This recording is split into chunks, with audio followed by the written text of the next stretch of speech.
अॼु मां तव्हां सभिनीनि खे हिकु ख़ासि ॻाल्हि करण वारी आहियां, पंहिंजा फ़ैसिला करण जे बारे में ऐं ॿियनि जी अनुमति ॾियण जे बारे में। ऐं माण्हू तव्हांजे लाइ फ़ैसिलो न करे सघंदा आहिनि।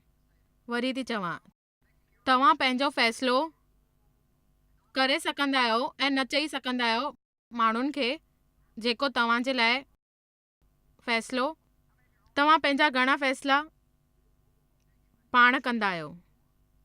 मुंहिंजो चवणु आहे कि यदि असां तव्हांखे सेखारींदासीं प्रभु खे ॿुधी सघंदा आहियो त पोइ असां पंहिंजी क़िस्मत बि बदिले सघंदा आहियूं, उहो बि सुठे तरीक़े सां। मुंहिंजे ख़्याल सां असांखे सच में इहो योजना करणु खपे ऐं सिखणु खपे जेको प्रभु असां लाइ ठाहियो आहे। अगरि असां ॿियनि माण्हुनि खे ख़ुशी ॾियण वारा आहियूं, प्रभु असांखे ख़ुशि करण वारो ठाहींदा आहिनि। ईअं न आहे कि असां माण्हू खे ख़ुशी नथा ॾेई सघूं। बाइबल में हिकु वचन में इहो लिखियलु आहे कि असांखे ॿियनि माण्हुनि लाइ ख़ुशि करण लाइ जीअणु खपे, पर इहो न आहे कि इन जो मतिलबु न आहे कि असां उन्हनि माण्हुनि खे एतिरो ख़ुशि कयूं ऐं पोइ प्रभु जी आज्ञा न मञूं ऐं शुरू करे छॾियूं जेको ॿिया माण्हू चाहींदा आहिनि कि असां उन खां कयूं ऐं उहो असां लाइ करनि। माण्हुनि जी उमेदुनि ते असां ते दबाव विझंदा आहिनि। बुज़ुर्ग ऐं बीमार, मां हुननि जी देखरेख पंहिंजे घर में न कंदी आहियां, पर हिन ॻाल्हि जो बंदोबस्तु कयो आहे। इहो सच आहे कि उन्हनि जी कुझु उमेदूं आहिनि ऐं ख़ुशि रहनि। प्रभु चाहे थो कि तव्हां ॿियनि माण्हुनि जी मदद कयो ऐं पोइ बि, पर उहो पवित्र आत्मा जी रज़ामंदी जे मुताबिक़ करिणो आहे, ॿियनि माण्हुनि जे उमेद जे हिसाब सां न करिणो आहे। मां हिकु माउ आहियां, मुंहिंजा 4 ॿार आहिनि, मां हिकु ज़ाल आहियां, मुंहिंजा 3 ॾोता ॾोतियूं आहिनि। मूंखे बि ॿियनि माण्हुनि मां उमेद थींदी आहे। उहे माण्हू असां ॿियनि सभाउनि में वेंदा आहियूं, मां हैरान थींदी आहियां कि उहे माण्हू मूंखे छा चवंदा आहिनि, मूंखां छा कराइणु चाहींदा आहिनि। मां हिकिड़ी ॻाल्हि सिखी आहे, उहे मुंहिंजे ख़्याल सां असांखे इहा ॻाल्हियुनि जे मथां खपे, पर माण्हू सच में कुझु ॿुधंदा आहिनि ऐं उहो ॿुधण लाइ तयारु न हूंदा आहिनि। अगरि हुननि खे कुझु खपे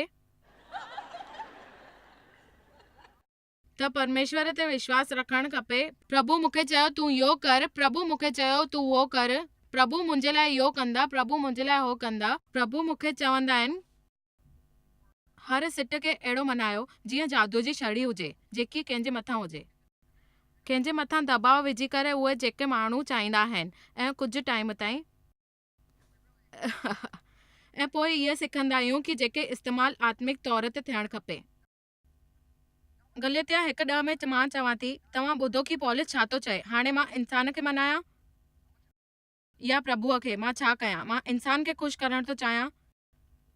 अगरि मां हिन महिल इंसान खे ख़ुशि कंदो हुजां त मां मसीह जो दास न ठवां। पौलुस जो मतिलबु इहो हुयो, जेको मां माण्हू खे हद खां वधीक ख़ुशि करण जी कोशिश में उहो थो कयां जेको मां प्रभु खे ख़ुशि न करे सघंदो आहियां, जंहिंजो मतिलबु मां प्रभुअ जे लाइ कुझु बि न करे सघां, मां हुन जो कुझु बि हिसो न थियां अगरि अॼु मां यीशु मसीह न हुजां। मूंखे डपु लॻंदो आहे कि इहो सोचे करे ही घणा माण्हू सोचींदा रहंदा आहिनि ऐं विझंदा रहंदा आहिनि पंहिंजी नियमित तौर ते ऐं संतुष्टि न कंदा आहिनि, छाकाणि त अगरि तव्हां उहो न कंदा जेको प्रभु तव्हांजे लाइ कयो आहे, उहो हमेशा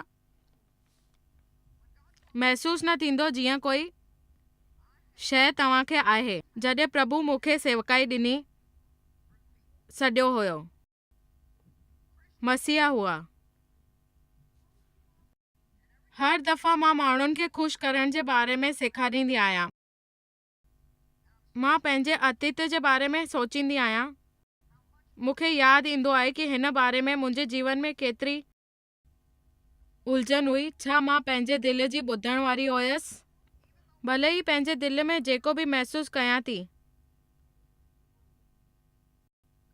उहो चरियापो जो हुयो।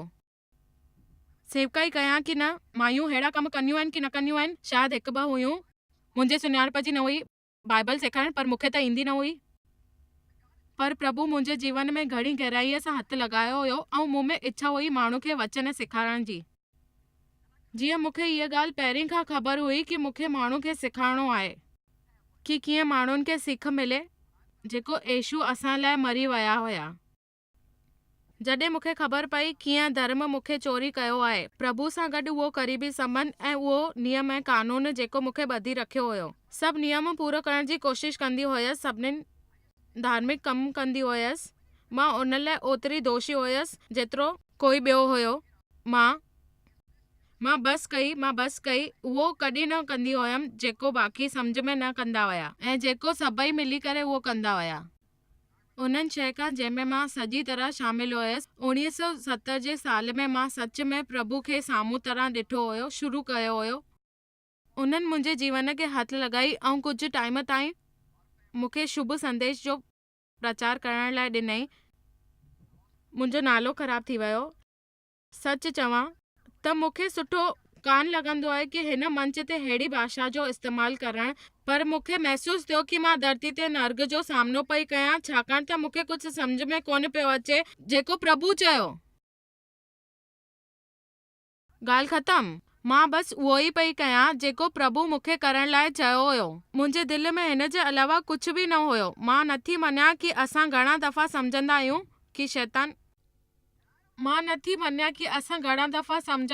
कि शैतान इस्तेमालु कंदो आहे ठुकराइणु खपे कोई रिश्ते जे टुटण जो डपु ऐं हुन जे नालो ख़राब थियण जो डपु। असां हुन खां परे रखण लाइ असांखे प्रभु जी योजना खपे। मूंखे विश्वास आहे कि हिते घणा ई माण्हू आहिनि जिन जी अलॻि इच्छा शक्ति हूंदी आहे, कंहिंजे काबू में न हूंदो आहे, जंहिंजे करे मूंखे लॻंदो आहे कि माण्हू अञा आहिनि हिते जिते संदेश जी ज़रूरत हूंदी आहे। तव्हांखे इहा काबू करणो आहे या तव्हांखे काबू में रखण वारो आहे। तव्हां हिन में हमेशा काबू रहंदा। हेतिरो सुठे रिस्पॉन्स लाइ महिरबानी।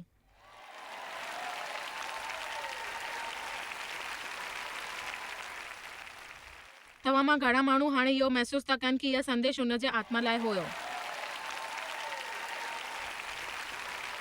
इहा इलाही दिलचस्प ॻाल्हि आहे।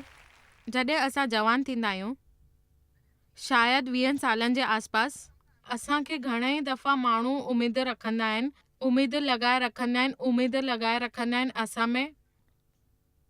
माण्हू सोचींदा आहिनि कि असां पंहिंजे जीवन में अॻियां छा कंदासीं, उहे असां हुननि खे ॿुधायूं।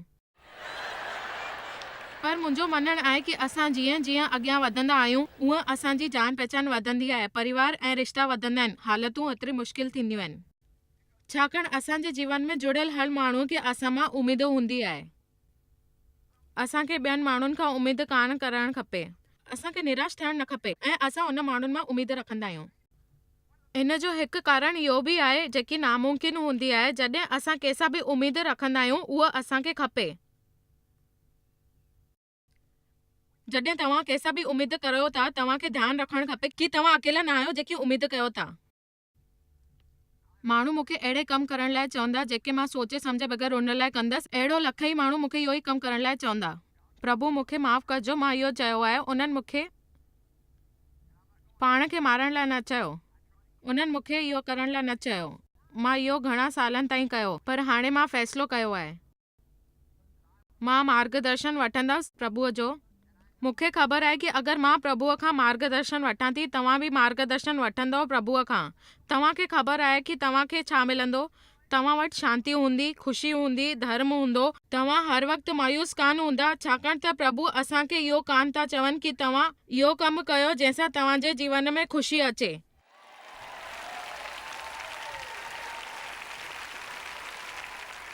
तनाव जे बग़ैर जीअण जो तरीक़ो आहे प्रभु खे ॿुधण जो तरीक़ो सिखो, उहो करणो जेको प्रभु चाहींदा आहिनि। झुकणु बंदि कयो ॿियनि माण्हुनि जी उमेदुनि खां।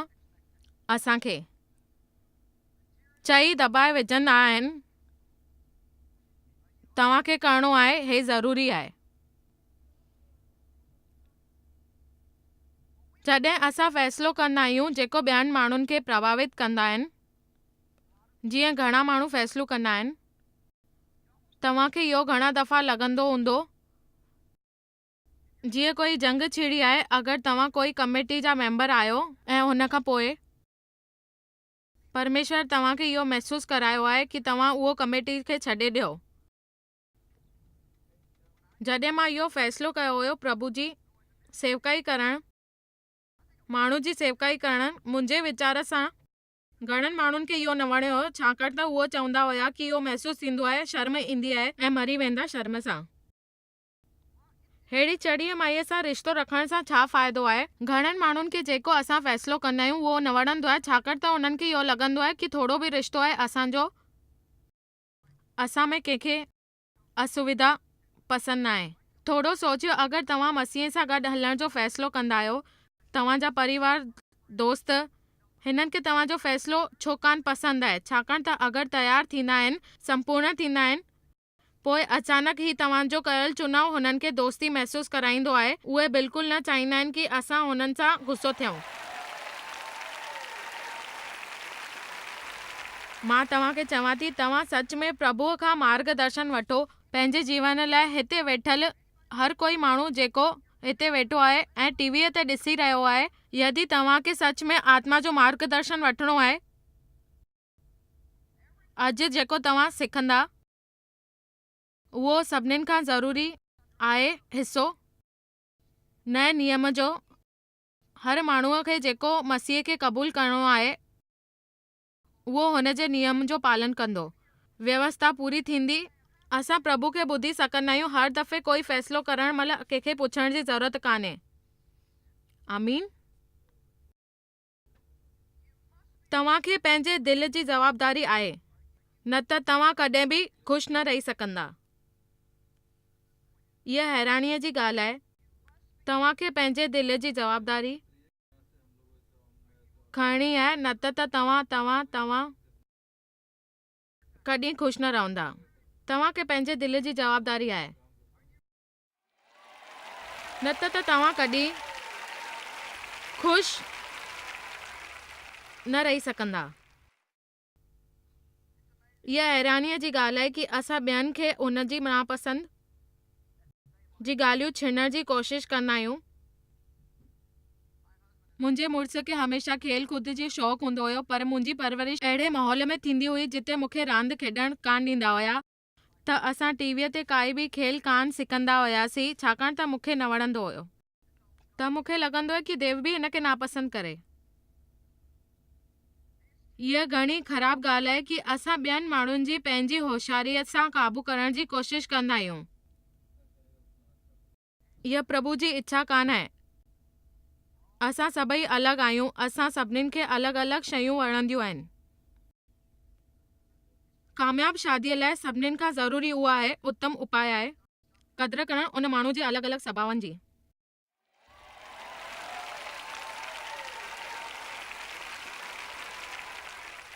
अॼु असांखे घणो आनंद मिलियो आहे।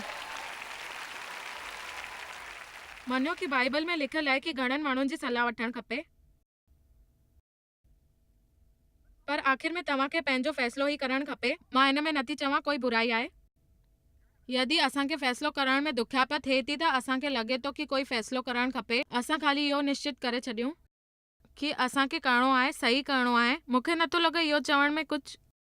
मां तव्हांखे इहो चई थी सघां, तव्हां 10 माण्हुनि खां सलाह वठंदव कि तव्हांखे 10 माण्हुनि जी सलाह मिलंदियूं, जॾहिं कि हक़ीक़त इहा आहे कि तव्हां उन्हनि माण्हुनि खे पाण खे ख़बर न आहे उन्हनि खे छा करणो आहे। यदि तव्हांखे पुछणो आहे कि तव्हांखे छा करणो आहे, अहिड़नि माण्हुनि सां न पुछो जेके तव्हांजी इज़त न कंदा आहिनि, ऐं पूरी तरह सोचे वीचारे उहो पुछो, छाकाणि त जीवन जो सामनो आहे। मुंहिंजो हिन माण्हू में एतिरो विश्वास आहे कि मां इन माण्हू जी ॻाल्हि ॿुधण लाइ तयारु आहियां। असां हमेशह इहो चवंदा आहियूं, तव्हांजी छा राय आहे, तव्हांजी छा राय आहे, तव्हांजी छा राय आहे।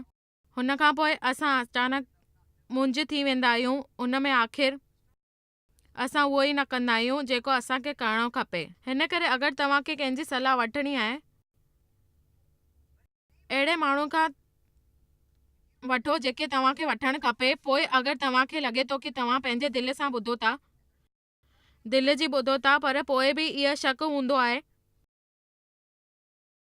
मन में किथे न किथे ग़लतफ़हमी थींदी आहे, पंहिंजे दिलि जी हमेशह ॿुधो। पर अगरि तव्हां सां कुझु ग़लती थी थिए त हिन में कोई पार न टुटो आहे। तव्हांजे मथां प्रभु तव्हां सां प्यार कंदो आहे, ऐं इहो न त ॿियो, घटि में घटि एतिरो कयो, उन ग़लतियुनि मां कुझु सिखो। माफ़ कयो, सच ॻाल्हि त इहा आहे कि असां ग़लतियुनि खां घणो ई ॾिजंदा आहियूं। जेसिताईं असां 25 दफ़ा माण्हुनि खां न पुछंदा आहियूं तेसिताईं असां इहो फ़ैसिलो कान करे सघंदा आहियूं। इहा सच ॻाल्हि आहे कि माण्हू सही सलाह न ॾींदा आहिनि, ख़ासि करे जंहिं मां उन्हनि खे कुझु फ़ाइदो न हुजे। इहा सची ॻाल्हि आहे कि सची सलाह असांखे प्रभु जे तरफ़ां मिलंदी आहे। असांखे प्रभु जे तरफ़ां असांजो मार्गदर्शन कंदी आहे। अगरि तव्हां मूंखे पुछंदव कि इहा छा आहे, हिन मामले में मां छा करणु खपे, मूं वटि कोई वचन न हुजे हा तव्हांखे चवण लाइ तव्हांखे छा करणु खपे, त मां चवां तव्हांखे कि तव्हां प्रभु जी ॿुधो ऐं हुन लाइ ॿुधो, छाकाणि त माण्हुनि खे इहो सिखणो ई आहे। नए नियम खे हर माण्हू खे पंहिंजे जीवन में लाइणो आहे ऐं हुन खे प्राप्त करे पंहिंजे जीवन में उतारे सघणो आहे। पवित्र आत्मा जी शक्ति तव्हां ॿुधी सघंदा आहियो। तव्हां जे लाइ उहो परिवार लाइ छा करणो आहे ऐं छा सही आहे छा ग़लति आहे, तव्हां उहो सभु ॿुधी सघंदा आहियो पवित्र आत्मा जे करे जेको तव्हां जे अंदरि आहे। पवित्र आत्मा तव्हांखे चवंदी आहे। आमीन। ऐं तव्हांखे ज़रूरत न आहे कंहिंखे हुन जे बारे में सफ़ाई ॾियण जी। जेको तव्हांखे सुठो लॻे तव्हांखे करणो आहे। मां उन मामले में इहो आहियां जाते माण्हू खे क़ाबू करण जी कोशिश कान कंदी आहियां। मूंखे पंहिंजा घणा ई कम ऐं ज़िमेदारियूं आहिनि त मूंखे इहा कमु करण जी ज़रूरत न आहे। पर मां कुझु साल पहिरें तेसिताईं न हुयसि जेसिताईं घणेई माण्हू आया जिन खे इहो वणंदो आहे जॾहिं असां उन्हनि खां पुछंदा आहियूं असांखे छा करणु खपे ऐं उहो पंहिंजो सॼो टाइम इहो ॿुधाइण में विञाए छॾींदा आहिनि कि हुनखे छा करणु खपे। मूंखे इहा ज़िमेदारी कान खपे, मां इहा न वठंदसि। ऐं माण्हू पंहिंजो वक़्तु ईअं ई विञाए छॾींदा आहिनि कि हुननि खे छा करणु खपे ऐं छा न करणु खपे। महिरबानी कजो, मूंखे इहो कुझु बि न खपे। मां तव्हांखे चवंदमि कि तव्हां प्रभु जी आवाज़ ॿुधो, पंहिंजे मथां विश्वास कयो। तव्हांखे छा करण जी इच्छा महसूस थी थिए उहो कयो जेको तव्हांखे करणो आहे। बाइबल में लिखियलु आहे कि शांति जो पीछो कयो, प्रभु जी आवाज़ ॿुधो, एतिरो ठुकरायो न, अहिड़ो कुझु न कयो जेको उहो खिलाफ़ हुजे। बाइबल असांखे इहो न सेखारींदो आहे कि असांखे छा ख़रीदारी करणु खपे ऐं छा न करणु खपे, बल्कि असांखे इहो सेखारींदो आहे कि कोई कर्ज़ न खणो। अचो कुलिसिया 3:15 में ॾिसूं। मां फ़ैसिलो कयो आहे कि अॼु मां ख़ुशि रहंदमि।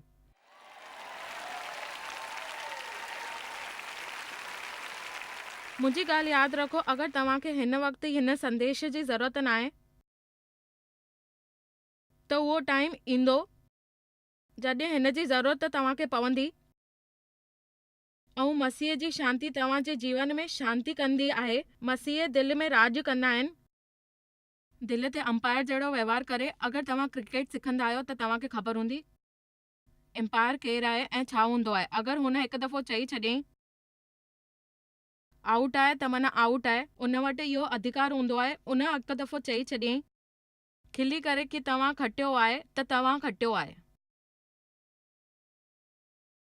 मसीह जी शांती खे पको फ़ैसिलो ऐं निश्चित करे छॾियो जवाबु ॾियण में हर सवाल जेको तव्हां जे मन में आहे ऐं उन शांती अवस्था में रहो ऐं प्रभु जी महिमा कयो। शांती जो रस्तो खणो, तव्हां ॿुधी सघंदा आहियो।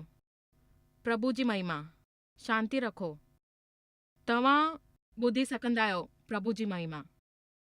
अॼु मूंखे चवंदे ॿुधाईंदे घणाई दफ़ा इन जो कारण ॿुधायां। घणाई माण्हू इहो कान सम्झी सघंदा आहिनि कि उहे ॿुधी सघंदा आहिनि। इहा उमेद कान हूंदी आहे उन्हनि में। उमेद त हूंदी आहे पर शक जे करे न ॿुधी सघंदा आहिनि। कॾहिं न कॾहिं तव्हांखे हिन जे बारे में प्रभु ते विश्वास करणो ई पवंदो। तव्हांखे इहो चवणो आहे कि प्रभु मां तव्हांखे ॿुधण थो चाहियां ऐं मां कोई अहिड़ो कमु नथो करणु चाहियां जंहिंजो तुंहिंजे ख़िलाफ़ हुजे। इन जे करे तो ते विश्वास कंदमि कि तूं मूंसां ॻाल्हाईंदे ऐं मूंखे विश्वास आहे।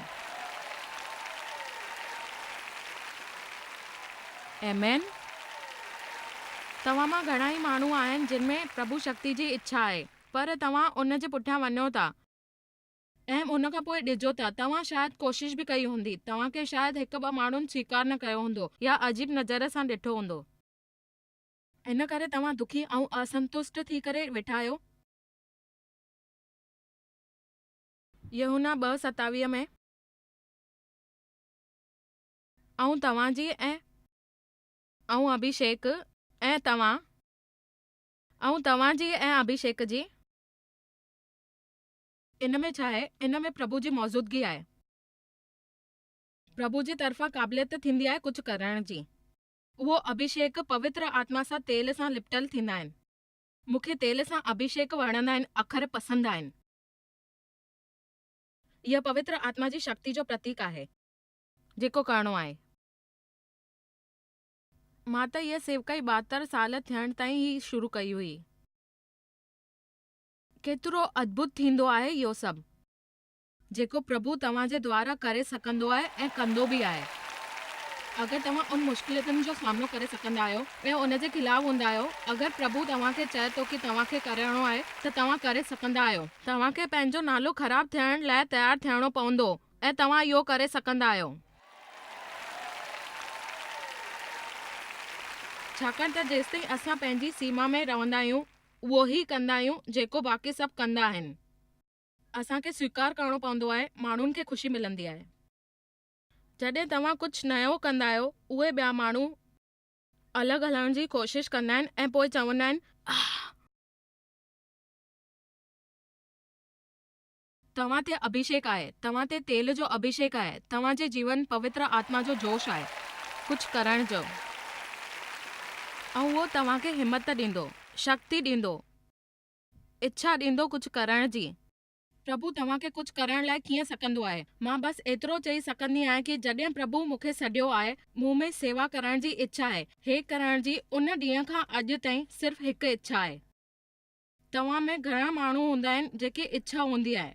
मूंखे ख़बर कान आहे, शायदि तव्हां मां घणेई माण्हू आहिनि जंहिंखे मदद करण जी इच्छा हूंदी आहे। तव्हांखे माण्हुनि जी मदद करण जी सेवकाई जो हुनर मिली सघंदो आहे। प्रभु तव्हांखे मोकिलियो आहे। असां सभिनीनि में इहा इच्छा हूंदी आहे, वॾी इच्छा हूंदी आहे, घणी वॾी इच्छा हूंदी आहे व्यापार करण जी। पंहिंजो सॼो जीवन ॿिए जे लाइ कमु करे न गुज़ारियो। अगरि वधी सघो त अॻियां वधो ऐं इहो सफल थींदो। न थींदो त ॿी नौकरी कजो।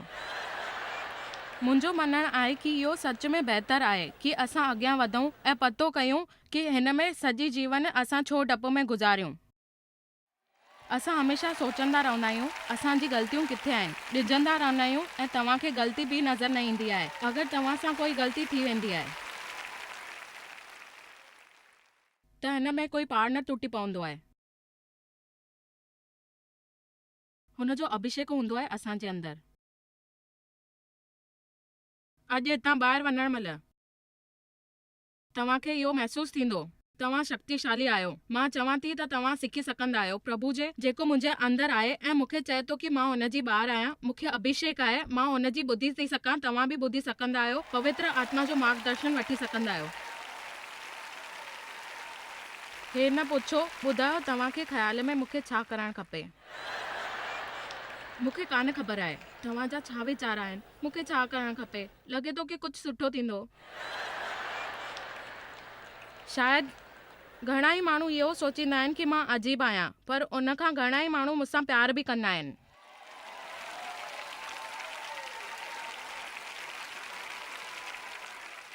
घणा दफ़ा इहो सोचींदी आहियां कि मां अजीब आहियां। प्रभु हुनखे पकड़े विहारे छॾींदो आहे। उन्हनि माण्हुनि वांगुरु जंहिंजे बारे में मां ॿुधायो कि जेको ड्रग्स वठंदो हुयो, अचानक उन राति जी मुंहिंजे प्रोग्राम ॾिठईं।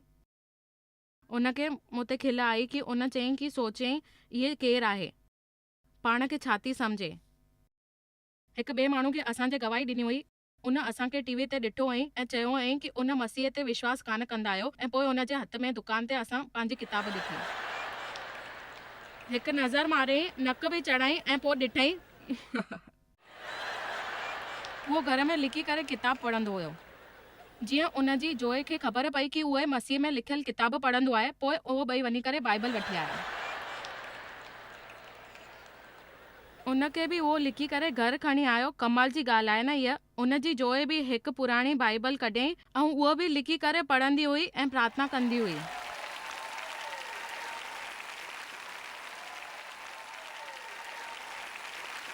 मां दावे सां चई सघंदी आहियां कि कोई उन्हनि ॿिन्हिनि लाइ प्रार्थना करे पियो। मां नथी मञियां कि प्रभु असांजे जीवन में कीअं कमु कंदो आहे। घणाई दफ़ा जॾहिं असां सोचींदा आहियूं इहो कमु करणो आहे, इहो हादसो थींदो, इहो किताब सां इहो थींदो, पर उहो न थींदो आहे। उहो हमेशह सुठी आखाणी थींदी आहे। मूं तव्हांखे ॿुधायां थी, मूं वटि पुराणी आखाणियूं न आहिनि, पर आख़िर में इहो ई चवंदमि कि उन्हनि ॿिन्हिनि जो कल्याण थींदो। उहो पंहिंजे घणेई रिश्तेदारनि खे प्रभु जे मार्गदर्शन जे ओर वठी आयो ऐं पोइ चई, ऐं पोइ हुते कुझु कमु हुयसि, बाइबल पढ़णु शुरू करे छॾियईं। उहो पंहिंजे पुट जी ॻाल्हि बि न ॿुधंदी हुई, इन करे पुटु प्रार्थना कई, प्रभु तव्हां ई कुझु मदद मोकिलियो हिते। उन साइका चई करे बाइबल पढ़णु शुरू कई। प्रभु हर वक़्तु असां सां गॾु आहे, बसि असांखे हिन ॻाल्हि जो ध्यानु रखणो आहे। असांजो मुक्तिदाता हर वक़्तु हुते आहे, ख़ाली असांखे हिन ॻाल्हि जो ध्यानु रखणो आहे। हाणे जॾहिं असां टीवी ते प्रसारित कंदा आहियूं त सॼी दुनिया में प्रसारित थींदो आहे। सोचियो घणाई माण्हू प्रभावित थींदा आहिनि। प्रभु जी ही योजना आहे। तव्हां प्रभु जी योजना जो हिकु हिसो आहियो। तव्हां पंहिंजो हिसो कॾहिं न करे सघंदा आहियो अगरि तव्हां इंसान खां ॾिजंदा आहियो। पंहिंजो फ़ैसिलो पाण कयो ऐं अहिड़नि माण्हुनि खे दबाव में न अचो जेको तव्हां सां उमेद रखनि था। सभिनीनि खे ख़ुशि करण जी कोशिश न कयो ऐं ध्यानु ॾियो इन इच्छाउनि ते जेको प्रभु असां में विधी आहे।